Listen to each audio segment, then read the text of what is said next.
ராமானுஜதயாபாத்திரம் ஞானவைராக்யபூஷணம் ஸ்ரீமத் வெங்கடநாதார்யம் வந்தே வேதாந்ததேசிகம். வந்தே வேதாந்ததேசிகம்.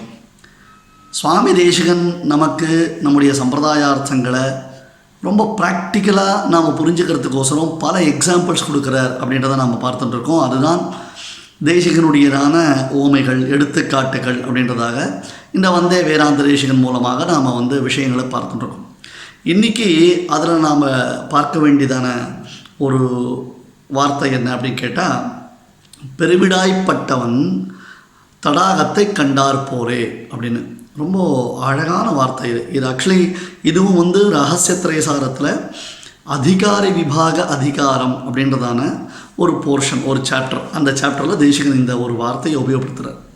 இப்போ நமக்கெல்லாம் பக்தி இருக்குது. நம்மளெல்லாம் பக்தி இல்லாதவன்னு சொல்ல முடியுமா? நம்மளெல்லாம் ஆஸ்திகன் இல்லைன்னு சொல்ல முடியுமா? நம்மளாம் ஆஸ்திகர்கள் தான். பக்தி இருக்குது. ஆனால் அந்த பக்தி எப்படி இருக்குது? இப்போ வேதங்களில் மோட்சத்தை அடையிறதுக்காக ஒரு பக்தி சொல்லப்பட்டிருக்கு இல்லையா? அதுக்கு என்ன பேர்? பக்தி யோகம்னு பேர். பக்தி யோகம்னு பேர். அந்த பக்தியை ஸ்டெப் பை ஸ்டெப்பாக அவள் டெவலப் பண்ணிப்பான். பரபக்தி, பரஜான, பரமபக்தி. நீங்களாம் இந்த கத்தியத்ரயம்னு சுவாமி ராமானுஜர் அருளி செய்திருக்கக்கூடியதான 3 ப்ரோஸ் கத்தியம் அப்படின்னு பேர். அதுக்கு கத்தியம்னா ப்ரோஸ் ஆர்டரில் இருக்கக்கூடியது. கத்தியத்ரயம் அப்படின்னு ஸ்ரீபாஷ்யக்காரர் 3 கிரந்தங்கள் பண்ணியிருக்கார். அந்த கத்தியத்ரயத்தில் இந்த பரபக்தினா என்ன, பரஜானம்னா என்ன, பரமபக்தி என்னன்றதை ஸ்ரீபாஷ்யக்காரர் நமக்கு எடுத்து காண்பிக்கிறார்.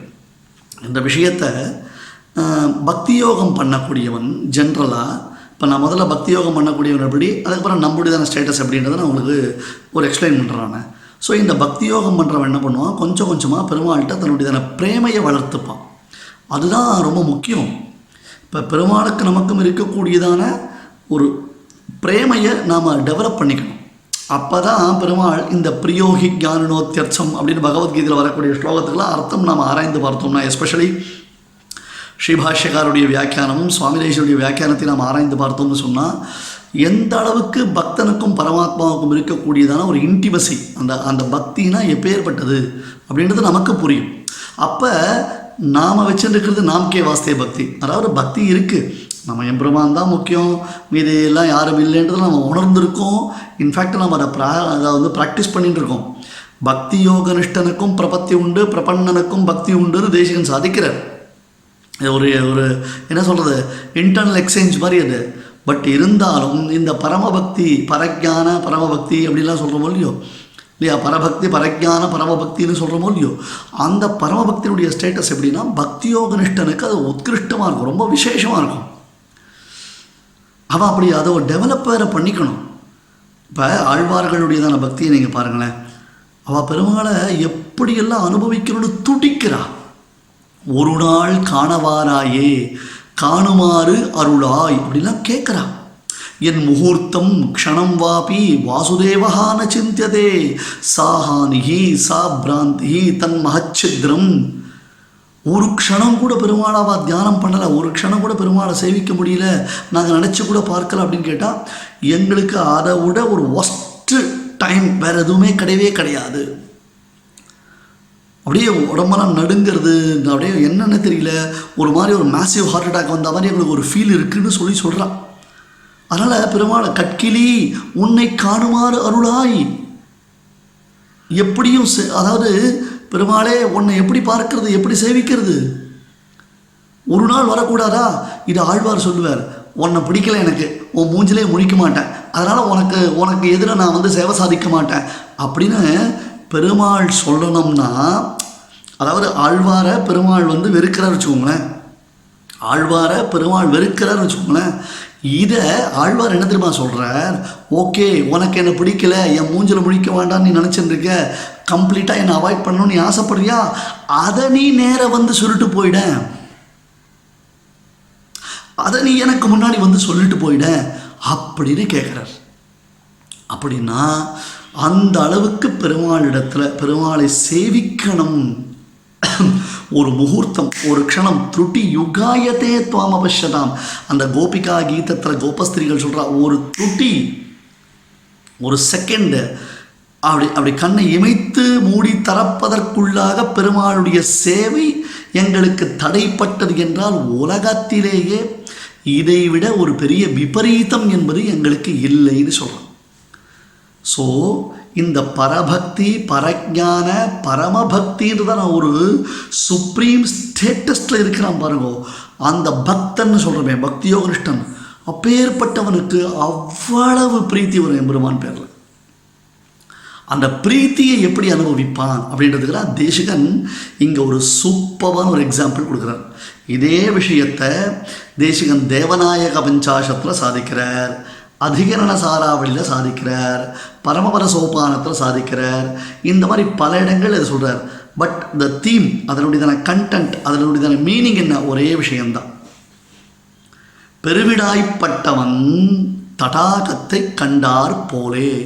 ஒருத்தனுக்கு சரியான தாகம், அவன் எங்கே போயின்னு இருக்கான்? நல்ல ஒரு டெசர்ட்டில் போயின்னு இருக்கான், பாலைவனத்தில் போயின்னு இருக்கான். மேலே வெயில் கொதிக்கிறது, கீழே மண் சுடுறது, அனல் காற்று அடிக்கிறது, நாக்கெல்லாம் உலர்ந்து உதடெல்லாம் உலர்ந்து போயிடுத்து. அவன் தடவின்னு இருக்கான். எங்கேயாவது தண்ணி கிடைக்குமா? தண்ணி கிடைக்கல. ஒரே ஒரு ஒத்த கொம்பு சப்பாத்தி கள்ளி நிற்கிறது. அதுக்கடியில் வந்து ஒதுக்கினா கூட அந்த நிழல் கூட போருன்றான். இந்த நம்மலாம் டூ வீலரில் போச்சே, இந்த சிக்னலில் வண்டி நிற்கிறதுனா நமக்குன்னு சோதனையாக 180 செகண்ட்ஸ் போடுவான் சில சமயம். அது நம்மளுடையதான ராசி. அப்போ என்ன ஆகும்னா, அந்த சிக்னல் போஸ்ட் இருக்குது பாருங்க, அதுக்கிட்ட சூரியன் வந்ததுன்னா கொஞ்சமாவது அந்த வெயிலுக்கு நமக்கு நிழல் கிடைக்குமான்னு பார்ப்போம். இது ஒரு அழகான ப்ராவர்ப் இருக்குது, நிர்வாணாய தருச்சாயா தப்தஸ்யி விசேஷதான்னு. இப்படி வெயிலில் தவித்து வந்தவனுக்கு அந்த ஒரு துளி, அந்த ஒரு அந்த மொட்டை மரத்தினுடையதான துளி ஷேடோ இருக்குது பாருங்க, அந்த ஷேடோவே அவனுக்கு அம்மாடா அப்பாடா அப்படின்னு இருக்கு இல்லையா? அப்போ உண்மையிலேயே ஒரு ஓயாசிஸ், பாலைவனச்சோலை, குளிர்ந்ததான தண்ணீர் நிரம்பிய ஒரு தடாகம் அவன் கண்ணில் பட்டுதுன்னா அவனுடைய ஃபீல் எப்படி இருக்கும் இல்லை? தேவப்பெருமாளுக்கு பிரம்மோத்சவம் நடக்கச்சே நம்ம ஸ்ரீபானந்தாங்கிகள் கோடிக்காரான்னு சொல்கிற போலியோ, அவளாம் என்ன பண்ணுவான்னா, பெருமாளை இங்கேருந்து நேராக கங்கை கொண்டா மண்டபம் ஏழை பண்ணிட்டு திரும்பி ஏழை பண்ணிட்டு வந்தோடனே என்ன பண்ணுவான்னா, பெருமாள் வாகன மண்டபத்தில் இறங்கின உடனே குலுக்கி அவனை பெருமாள் வாகன மண்டபத்தில் இறக்கிட்டு நேராக அத்தனை பேரும் போய் தொப்புன்னு அனந்த சரஸில் குதிப்பான்.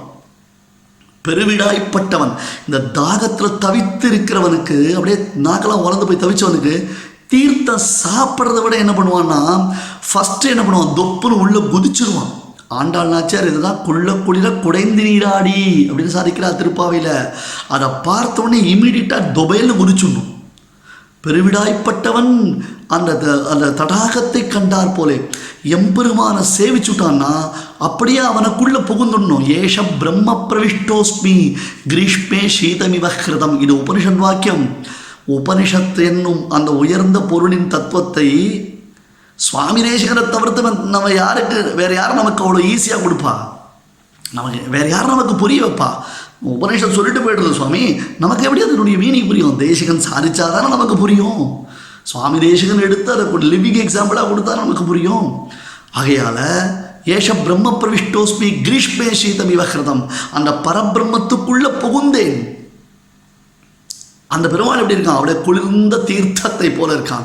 குளிர்ந்ததான தட்டாகம், அழகான ஒரு புஷ்கரம். எதுவும் இப்போல்லாம் ஜம்முன்னு மழை பெஞ்சு எல்லா இடத்துலையும் ஜம்முன்னு மதுராந்தகம் ஏரி ஃபுல்லாக எடுத்து, சம்பரபாக்கம் ஏரி ஃபுல்லாக எடுத்து நம்ம சொல்கிறோமோ இல்லையோ, அந்த மாதிரி ஃபுல்லாக அந்த வாட்டர் ஃப்ளோ இருக்குச்சே, அம்மாடா அப்படின்னு அதில் முழுகிறவனுக்கு என்ன ஆனந்தம் ஏற்படும்.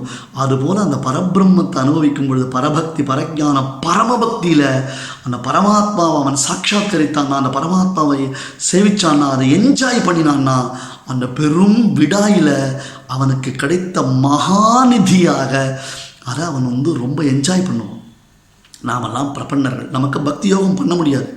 ஆனால் இதுபோல் ஒரு அனுபவங்களை நாம் பெறும் பொழுது என்ன பண்ணணும்னா, கொஞ்சமாவது முயற்சிக்கணும். அந்த பகவத் பிரேமையை வளர்த்துக்கிறதுக்கு நாம் முயற்சி பண்ணணும். அதுக்காகத்தான் இந்த நூல்கள்லாம், அதுக்காகத்தான் இந்த ப்ராவர்ப்ஸ்லாம், அதுக்காகத்தான் இந்த எக்ஸாம்பிள்ஸ்லாம் சுவாமி கொடுக்குறாரு நமக்கு. ஸோ பெருமாளை சேவிக்கச்சேவே ஒரு ஆனந்தம் ஏற்பட்டு குளிர்ச்சியான அந்த தண்ணீர் குளத்துக்குள்ளே நன்கு வெயிலில் வறுத்தெடுத்து கெடுக்கப்பட்டு காய்ந்து போனவன் அதை பார்த்தவுடன் ஆனந்தித்து அதுக்குள்ளே குளிர குடைந்து நீராடி அனுபவிக்கிறானோ அதுபோலத்தான் வியாமோகிதா விவித மோக மரீச்சிகாபிகி என்று தேவநாயக பஞ்சாசத்திலும் சுவாமி தேசிகன் இந்த அர்த்தத்தை சாதிக்கிறார். இப்படி தேசிகன் காட்டிய வழி நமக்கு சம்பிரதாயத்துடைய அர்த்தங்களை புரிந்து கொள்வதற்கு சுலபமாக இருக்குது. தேசிகன் நமக்கு பெரிய உபகாரம் பண்ணிட்டு இருக்காருன்றதை நாம் எல்லாரும் புரிஞ்சுக்கணும். அதை நாம் எல்லாரும் ஃபாலோ பண்ணணும். சுவாமி தேசிகனை நாம் எல்லாரும் ஃபாலோ பண்ணணும். வந்தே வேதாந்த தேசிகம்.